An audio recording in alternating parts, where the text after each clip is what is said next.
नमस्कार शेतकरी बंधूंनो, माझं नाव Gopal Shelke, Globe Biotech agriculture, Malkapur, जिल्हा बुलढाणा. आज आपण आलो आहोत नदखेड, काबरखेड या गावामध्ये, तालुका मोताळा, जिल्हा बुलढाणा. तर हे आमचे शेतकरी आहे आणि शेतकऱ्याने इथं चंदनामध्ये आंतरपीक म्हणून सांबार घेतलेला आहे.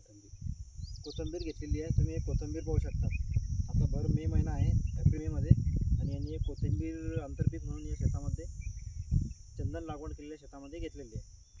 तुमचं नाव सांगा. माझं नाव विलास उत्तमराव सोनवणे, हनवटखेड शिवार, तालुका मोताळा, जिल्हा बुलढाणा.